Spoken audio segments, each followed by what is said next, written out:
오늘 본문 말씀을 가지고 들을 귀 있는 자는 들을지어다.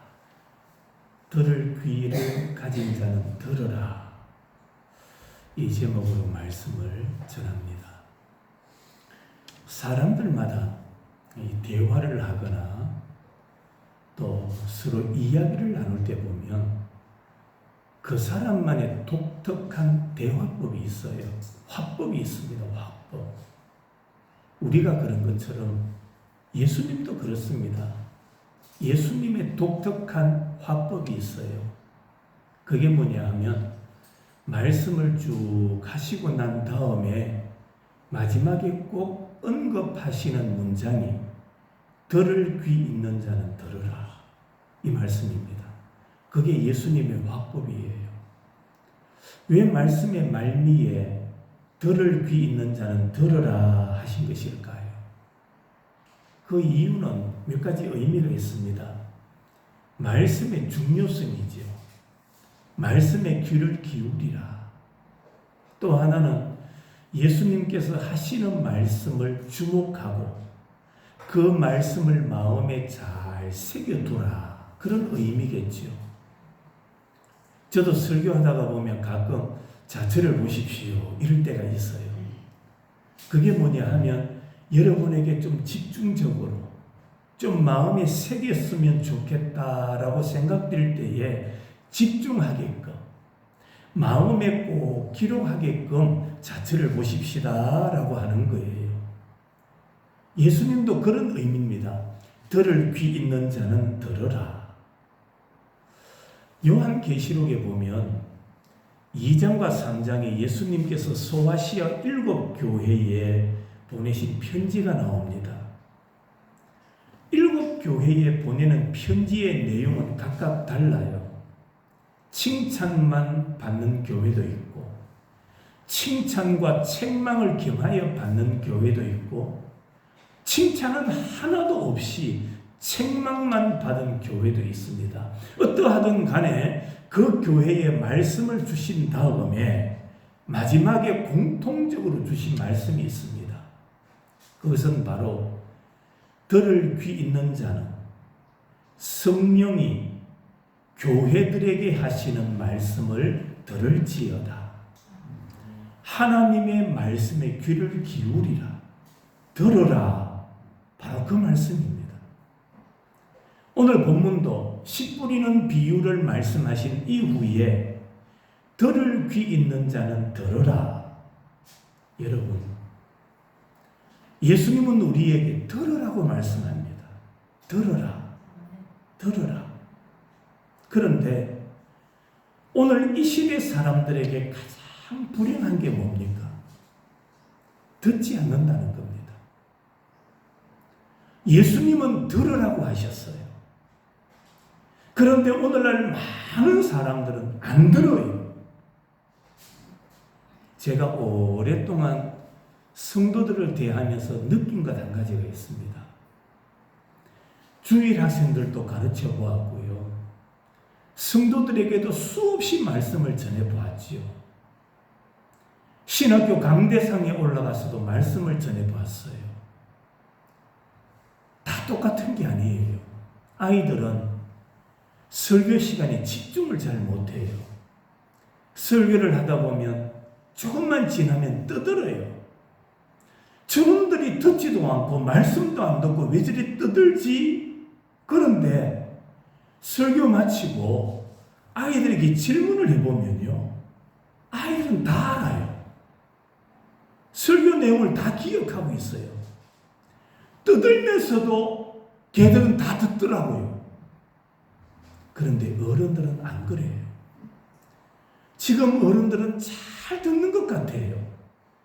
저를 쳐다보기도 하고 제가 전하는 말씀을 귀 기울여 듣는 것 같아요. 그런데 저기 출입문만 나가면 몰라요. 안 들은 것 같아요. 기억을 안 해요. 그런 우리에게 주님이 하시는 말씀이 뭐냐 하면 귀 있는 자는 들어라. 새겨라는 겁니다. 마음에 두라는 겁니다. 그냥 한쪽 귀로 듣고 한쪽 귀로 흘려버리는 자가 아니라 들었으면 그것을 머리에 새기고 가슴에 새기고 마음에 새겨두라. 바로 그 말씀인 겁니다. 들을 귀 있는 자는 들어라. 예수님께서 행하신 많은 기적들이 있죠. 그 기적들 가운데 듣지 못하는 자들의 귀를 고쳐 듣게 만들어주신 일이 참 많습니다. 왜 그렇습니까? 사람은 들어야 뭐가 생깁니까? 믿음이 생기는 거예요. 믿음은 들음에서 나며 들어야 믿음이 생기기 때문에 못 듣는 자의 귀를 만져서 그 귀로 하여금 고쳐주시고 듣게 만들어주시는 예수님이셨다는 겁니다. 오늘 여러분들도 귀는 있지만 하나님의 말씀을 듣지 못하는 세상의 소리만 듣는 자가 되지 말고 오늘 귀 있는 자는 들으라. 주님의 그 말씀을 마음에 새기고 영의 말씀, 생명의 말씀, 하나님의 말씀을 진실로 들을 수 있는 여러분이 되시기를 축복합니다. 들어야 돼요. 오늘은 귀 있는 자는 들으라. 그러면 우리가 들어야 될 게 뭐냐? 뭘 들어야 할 것이냐? 그것을 몇 가지로 나누어서 여러분에게 전하고자 합니다. 첫 번째로 우리는 구원의 기쁜 소식을 들어야 돼요. 구원의 기쁜 소식. 이사야서 52장 7절과 8절 말씀에 좋은 소식을 전하며 평화를 공포하며 복된 소식을 가져오며 구원을 공포하며 시온을 향하여 이르기를 내 하나님이 통치하신다는 자의 산을 넘는 발이 어찌 그리 아름다운가 내 파수꾼들의 소리로다. 자, 여기 보니까 좋은 소식을 뭐하며 전하며 평화를 공포하며 전하며 공포하며 좋은 소식을 가져오며 이게 무슨 말입니까? 구원의 소식을 전한다라는 말입니다. 구원의 기쁜 소식을 전해야 돼요. 지금 전 세계적으로 보면 국가가 한 150개가 넘습니다. 한 155개 되나요? 나라가. 그런데 종족으로 보면 세계적으로 14,000개의 종족이 있습니다. 14,000개의 종족. 그 14,000개의 종족 가운데 아직도 복음을 받지 못한 종족이 8,000 종족이 넘는다고 합니다. 14,000개의 종족 하기에 이렇게 계산이 안 나오는지 모르겠어요. 8,000개가 넘는 종족이 아직도 복음을 듣지를 못했답니다. 종류별로 보면 제일 많이 듣지 못한 이 그룹이 이슬람 속에 소속되어 있는 종족들, 이슬람 종족 안에 있는 사람들. 두 번째로는 힌두교.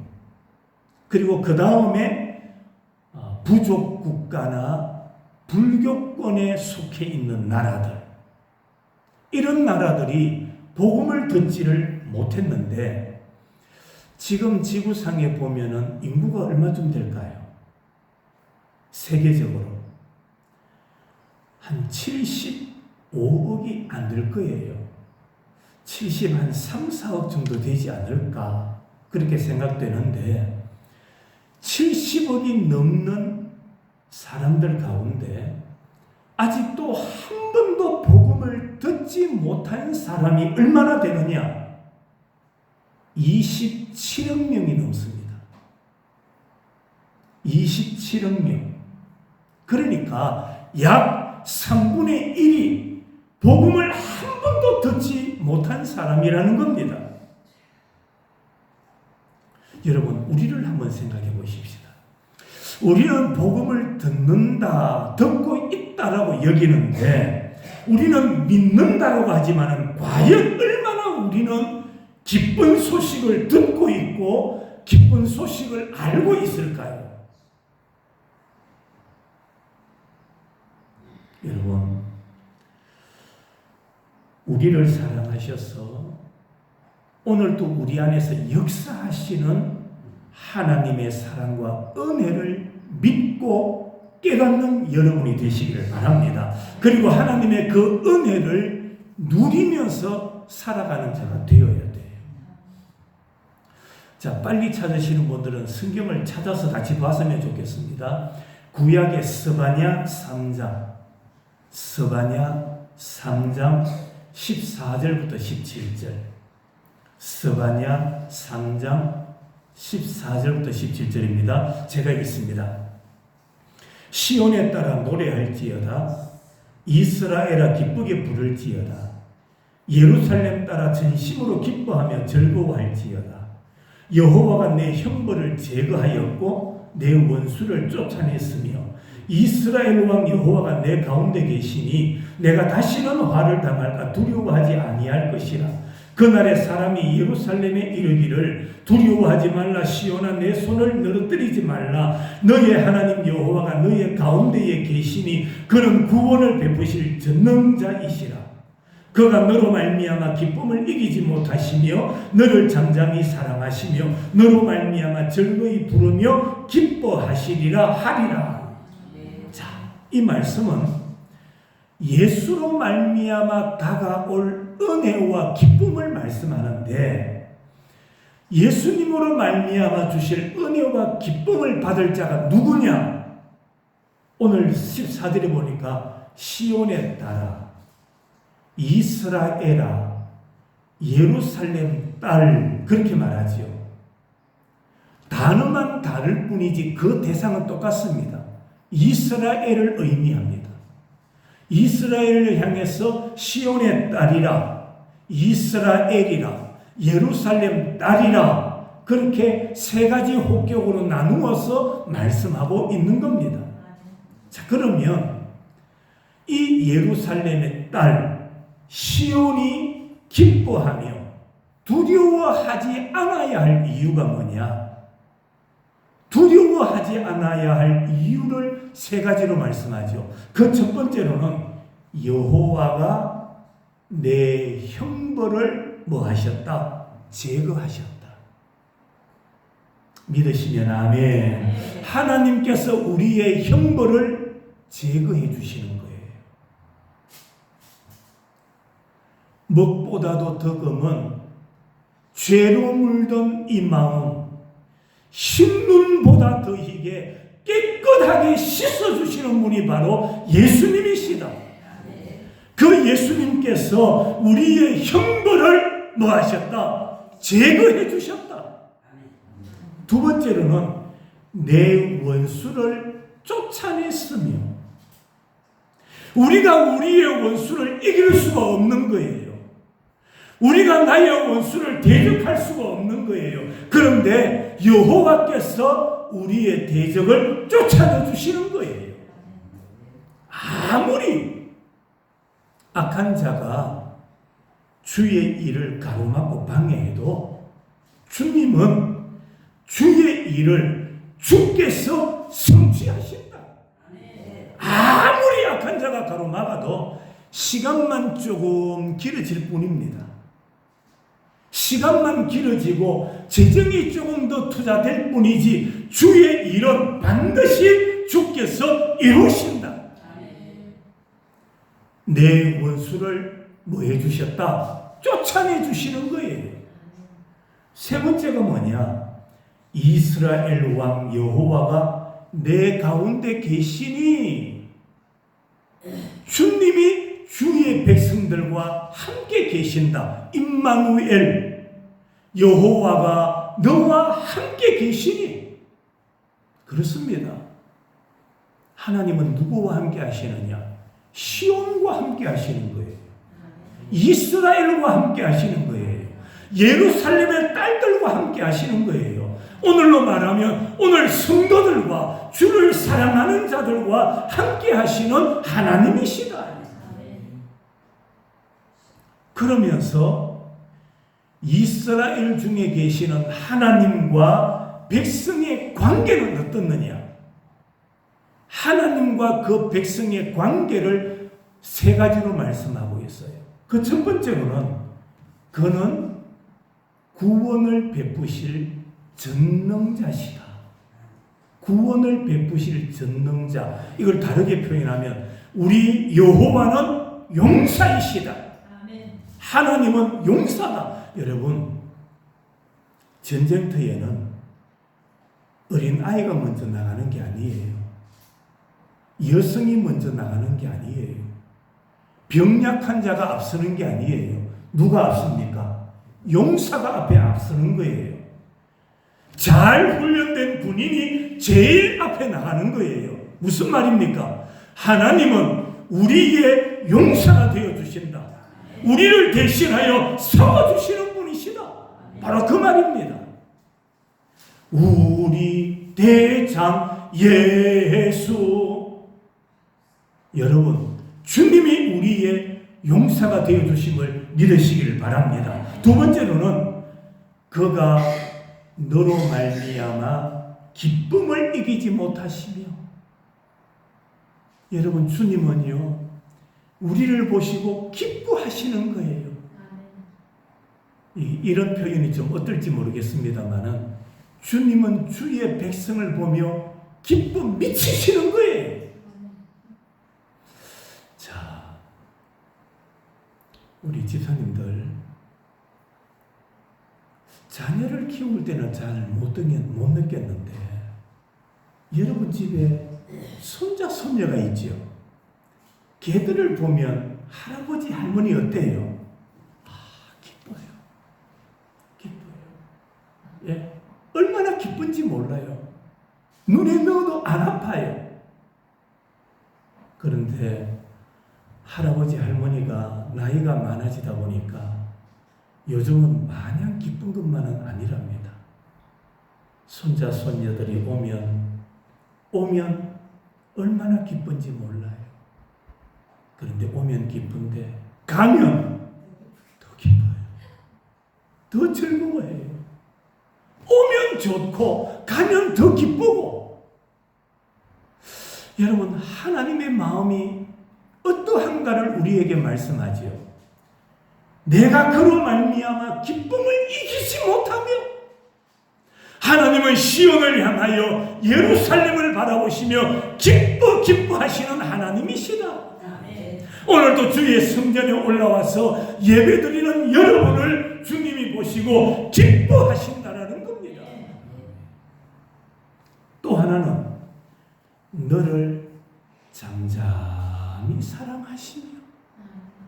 이게 주님의 사랑의 표현이에요. 너를 잠잠히 사랑하시며. 여러분, 이러한 주님의 구원의 기쁨을 깨달아야 돼요. 이러한 주님의 구원의 기쁜 소리를 우리가 들어야 돼요. 귀를 막고 듣지 않는 자가 아니라 귀도 열고 마음도 열어서 이러한 하나님, 그 백성들을 향하여 사랑하시며 잠잠히 사랑하시며 기뻐하시며 구원을 베푸시는 용사가 되시는 하나님이시라는 것을 우리가 자꾸 들어야 되는 거예요. 자꾸 들어야 돼요. 사람이 욕하는 사람 옆에 자꾸 가면요, 어느 순간에 나도 모르게 내 입에서 뭐가 나오는지 아세요? 욕 나옵니다. 맞다니까요. 맞아요, 아니에요? 맞아요. 그런데 늘 감사하는 사람 옆에 가보세요. 자그마한 일에도 감사하고 고맙대, 감사합니다, 아이고 좋습니다. 그런 사람 옆에 자꾸 붙어 살다 보면요, 나도 모르게 닮아가요. 배워가요. 고맙대. 감사합니다. 아이고 아들 고맙다.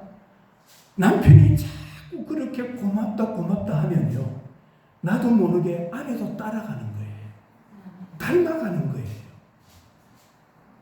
우리가 주님의 구원의 기쁜 소리를 자꾸 들어야 돼요. 남편이 자꾸 들어야 그 듣는 모습을 보고 아내가 닮아가는 거예요. 아내가 주의 기쁨의 소식을, 구원의 소식을 자꾸 들어야 돼요. 그러면 옆에 있던 남편도 안 듣는 척 하면서 서서히 듣게 된다라는 말입니다. 우리가 들어야 될 첫 번째 소리는 주님의 구원의 기쁜 소리인 거예요. 두 번째로, 우리는 지옥의 소리에도 귀를 기울여야 됩니다. 지옥의 소리. 누가복음 16장 25절 이하에 보면 음부에서 고통받던 부자가 아버지 아브라함이여 나를 긍휼히 여기사 나사로를 보내어 그 손가락 끝에 물을 찍어 내 혀를 서늘하게 해주세요. 이 불꽃 가운데서 고민하나이다 라면서 부르짖죠. 얼마나 처절한 울부짖음입니까? 하지만 그의 요청은 이른 지하에 거절당하고 맙니다. 안타까운 것은 오늘 우리가 살고 있는 이 지구상에도, 우리가 살고 있는 주위에도 천국 갈 사람보다 지옥 갈 사람이 많다는 겁니다. 지옥 갈 사람이 많은 거예요.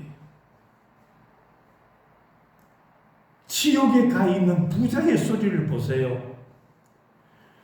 나사로의 손끝에 물을 찍어 나를 서늘하게 하소서. 내가 이 불꽃 가운데서 고민하나이다. 지옥은 그런 곳이에요. 예수님께서는 지옥이 어떤 곳인가를 마가복음 9장 48절과 49절에서 이렇게 설명합니다. 거기에서는 구더기도 죽지 않고 불도 꺼지지 아니하니라. 사람마다 불로써 소금치듯함을 받으리라. 자, 보세요. 지옥이 어떤 곳이냐? 구더기. 여러분, 구더기는 단단합니까? 물렁물렁합니까? 조금만 충격을 가해도 구더기는 어떻습니까? 죽어요. 네, 조금만 충격을 줘도 죽는데 안 죽는 곳이 어디냐? 지옥이다. 다시 말할까요? 죽고 싶어도 못 죽는 곳이 지옥이다. 거기다가 불도 뭐하지 않는다? 꺼지지 않는데요. 불이 꺼지지 않고 계속 타고 있으니까 고통이 계속되어지는 곳이 지옥인 거예요. 끝도 없이. 그뿐만이 아닙니다. 지옥은 사람마다 불로서 소금치듯 한다. 불로서 소금치듯 한다. 여러분, 불이 벌겋게 달아 있습니다. 거기에다가 소금을 한 주먹 탁 털어 넣었어요. 그랬더니 소금이 어떻습니까? 맞아요. 타닥타닥타닥 튀죠. 지옥이 그런 곳이에요. 지옥은 얼마나 고통스러운지 뜨거운 불 속에 소금이 튀듯 한다. 잠시도 쉴 수 없는, 잠시도 안정을 누릴 수 없는 곳이 바로 지옥이다. 그런 곳에서 들려오는 이 부자의 소리에도 우리는 귀를 기울여야 돼요. 세 번째로, 하나님 중심의 소리에 귀를 기울여야 됩니다. 하나님 중심의 소리. 이사야서 6장 8절에 보면 내가 또 주의 목소리를 들은즉 이르시되 내가 누구를 보내면 누가 우리를 위하여 갈고. 하나님께서 애타하시는 중심의 소리입니다. 누가 나를 대신하여 갈꼬? 그때에 이사야가 하나님의 음성에 감동을 받고 이렇게 말합니다. 내가 가로되 내가 여기 있나이다. 나를 보내소서. 하나님의 소리를 듣고 하나님의 소리에 감동을 받아 하나님의 소리에 반응했던 이사야 선지자. 누가 나를 대신하여 갈까? 그때에 이사야는 내가 여기 있나이다. 나를 보내소서. 신약의 바울 사도도 고린도전서 2장 16절에 우리가 그리스도의 마음을 가졌느니라. 그리스도의 마음을 가졌느니라. 이사야는 그리스도의 마음을 가지고 누가 나를 대신하여 갈까라고 할 때에 내가 여기 있나이다. 나를 보내달라고 강구했던 것입니다. 여러분, 주님 중심의 소리는 아무나 듣는 게 아니에요. 누구나 들을 수 있는 게 아닙니다. 자녀가 부모의 마음을 헤아려 줄 알 때 성숙하는 거예요.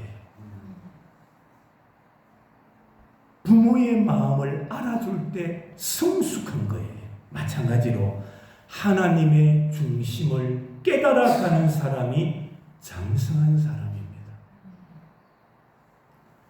요한일서 2장 14절에 아이들아 내가 너희에게 쓴 것은 너희가 아버지를 알았음이요. 아비들아 내가 너희에게 쓴 것은 너희가 태초부터 계신 이를 알았음이라. 알아야 성숙하는 거예요. 알아야 순종하는 겁니다. 여러분, 영적 아이와 영적 아비의 차이는 하늘과 땅 차이예요. 그건 뭐냐? 아느냐 모르느냐, 깨닫느냐 깨닫지 못하느냐의 차이라는 겁니다. 깨닫는 자는 하나님 중심의 소리에 귀를 기울이게 되는 겁니다.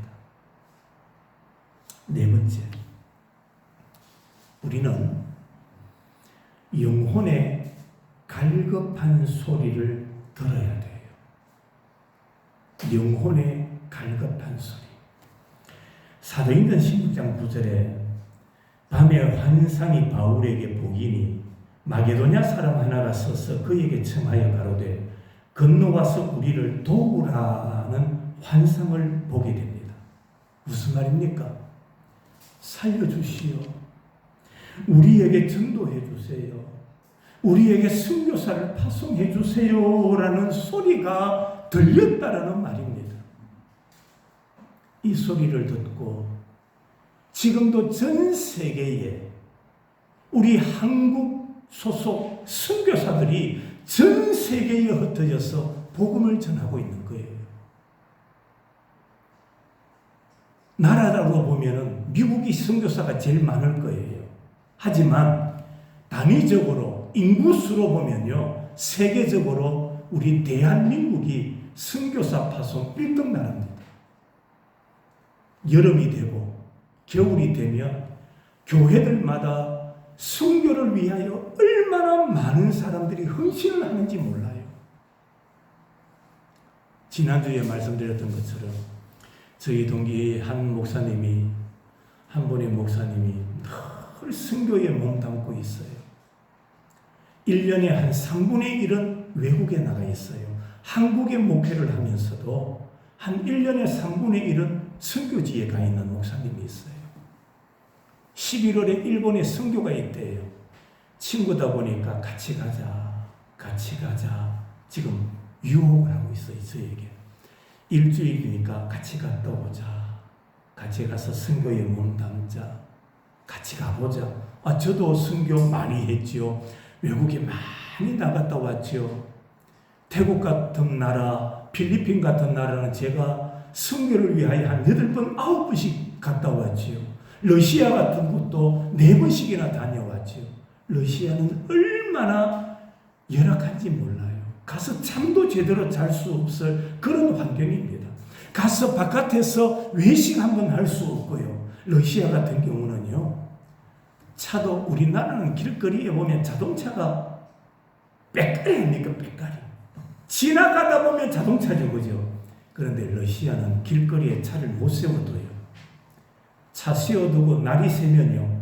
발통 떼가버리고 문짝 떼가버리고 엔진 떼가버리고 차가 하나도 없어요. 필요한 사람들 다 떼가버려요. 그래서 러시아 같은 데는 사할린 같은 데는요.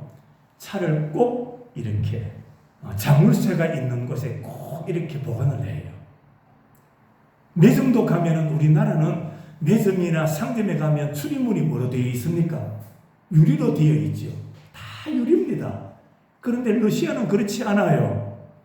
다 철문이에요. 다 철문. 예. 그만큼 치안이 열악하다는 겁니다. 내가 이 물을 하나 사려고 해도요. 내가 마음껏 이 물을 만질 수가 없어요. 이 물은 저쪽에 있습니다. 저쪽에서 중간에 종업원이 있어요. 종업원한테 저기 있는 물건 하나 주세요. 물을 하나 주세요. 저기 있는 과자를 하나 주세요. 해야 그 사람이 손으로 건네줘야만 내가 물건을 받을 수가 있어요. 왜? 그만큼 치안이 불안하다는 겁니다. 그냥 드나들게 만들면요. 다 가져가 버려요.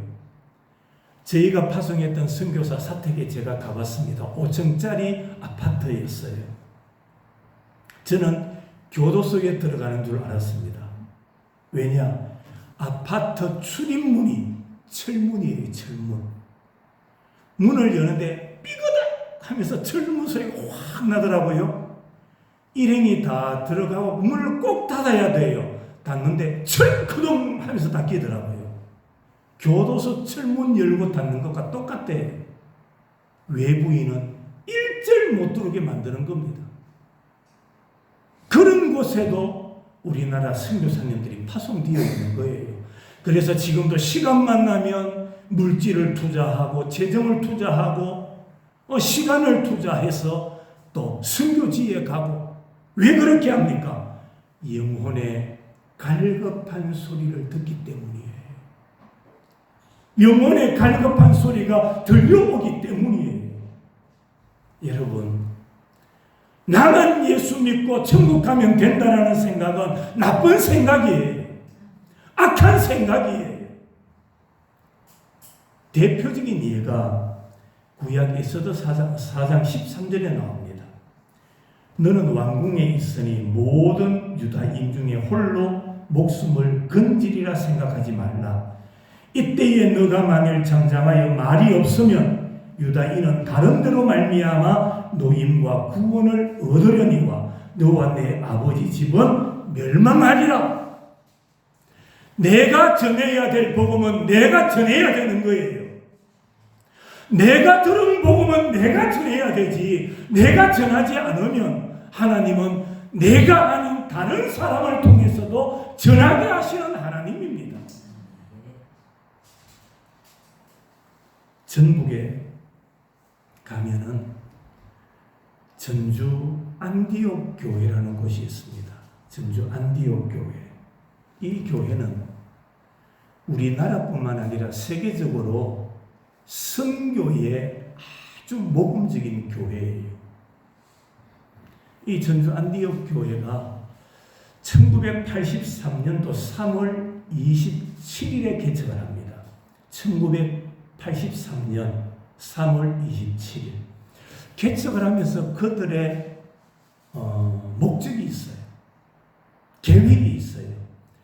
우리 재정의 60%는 선교를 위하여 사용한다. 여러분, 재정의 60% 대단한 겁니다. 100만 원이면 60만 원, 1000만 원이면 600만 원, 10억이면 6억. 선교 60%를 선교에 사용한다.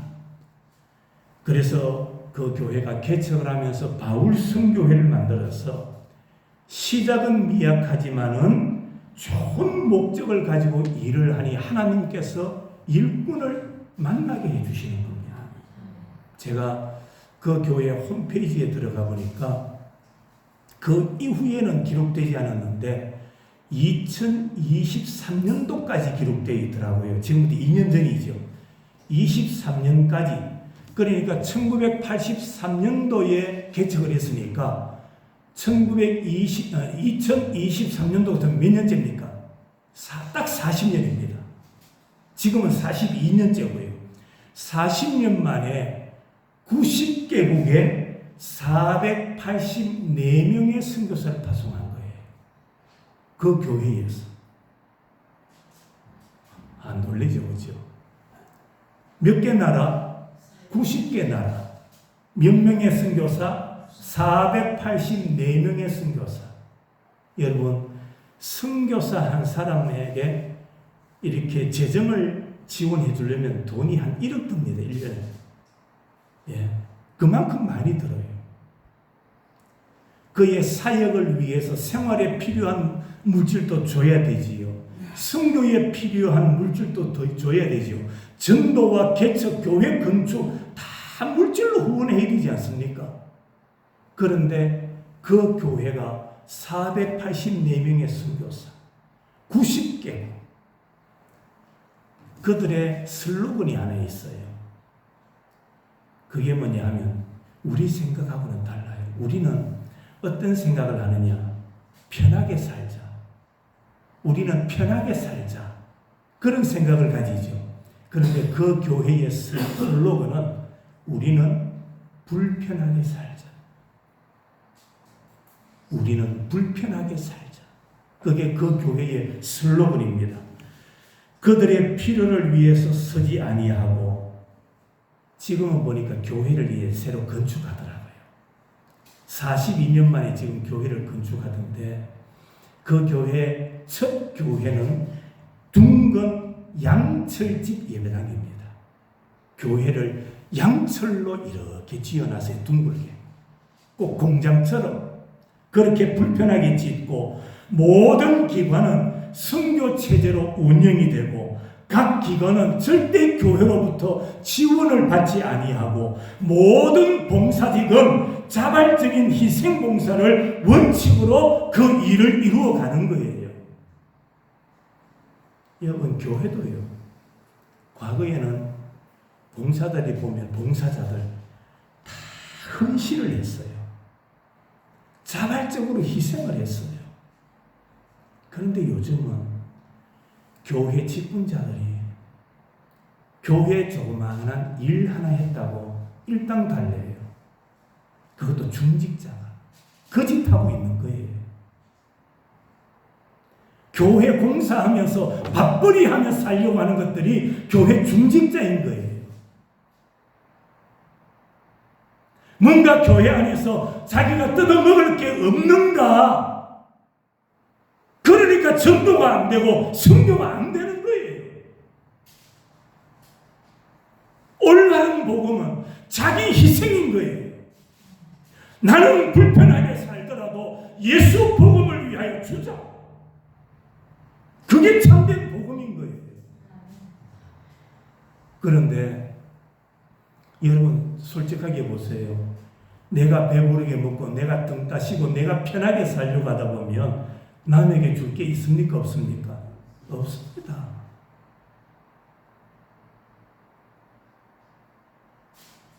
내가 편하게 살고자 할 때는 남에게 줄 수가 없어요. 내가 불편하게 살아야 복음을 위하여 줄 수가 있는 거예요. 복음을 위하여 헌신할 수가 있는 거예요. 왜 이렇게 하는 겁니까? 불모지에서 들려오는 영혼의 갈급한 소리를 듣기 때문에 그런 겁니다. 마지막으로 우리는 양심의 소리도 들어야 돼요. 양심의 소리. 양심의 소리에 귀를 기울여야 돼요. 마태복음 3장 1절 2절. 그때에 세례 요한이 이르러 유대 광야에서 전파하여 말하되 회개하라 천국이 가까웠느니라.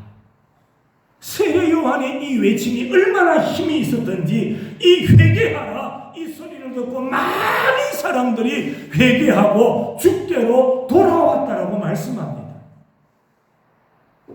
지금도 우리는 회개하라 이 소리를 들어야 돼요.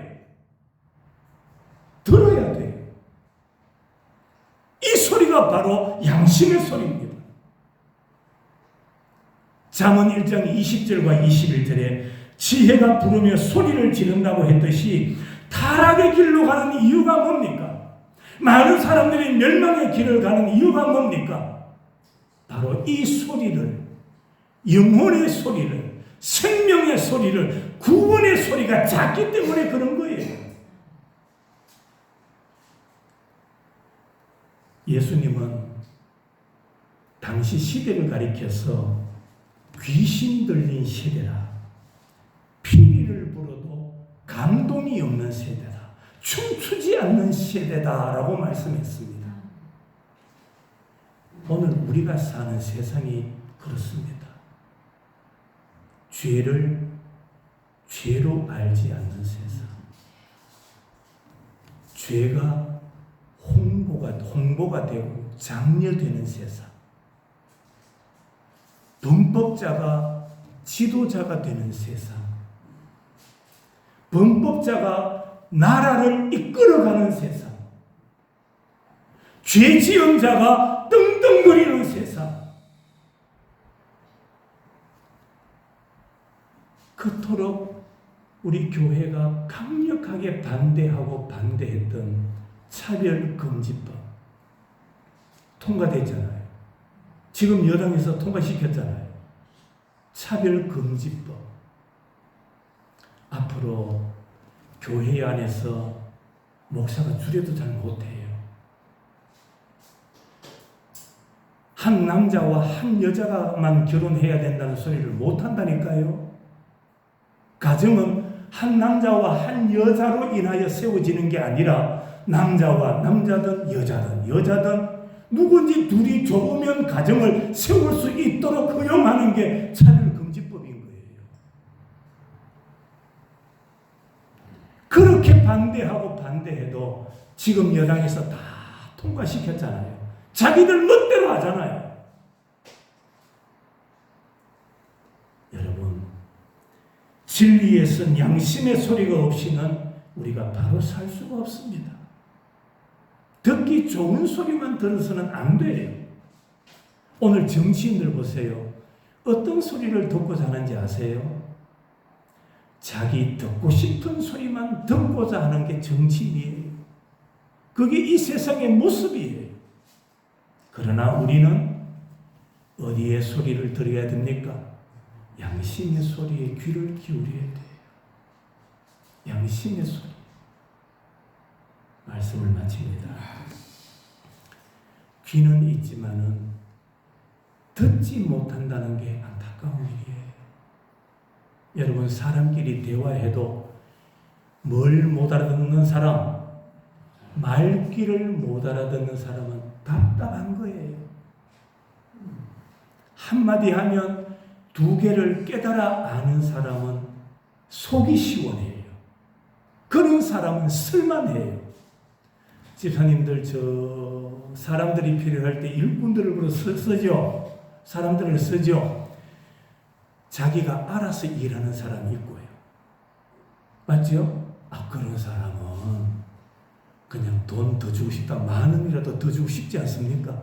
알아서 축적해 나간다니까요.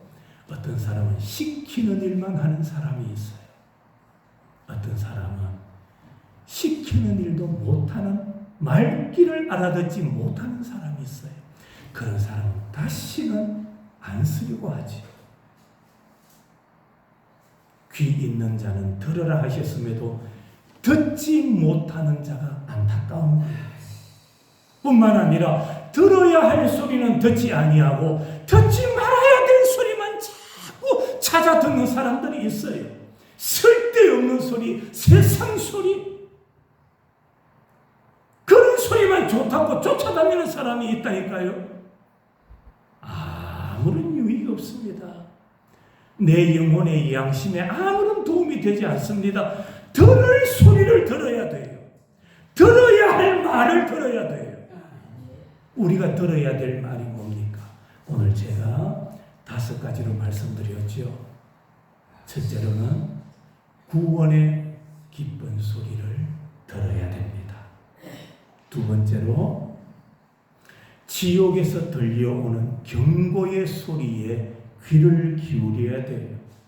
세 번째로 하나님 중심의 소리를 들어야 돼요. 네 번째로 영혼의 갈급한 소리를 들어야 되고, 마지막으로 양심의 소리를 들어야 돼요. 하나님은 귀 있는 자는 들어라. 주님의 말씀을 마음에 새기고 들어야 할 말씀을 잘 들어서 내 영혼이 살고 영원한 천국을 누리고 지옥 갈 자들을 천국으로 인도할 수 있는 복된 하나님의 사람들이 되시기를 주님의 이름으로 축원합니다. 기도하겠습니다.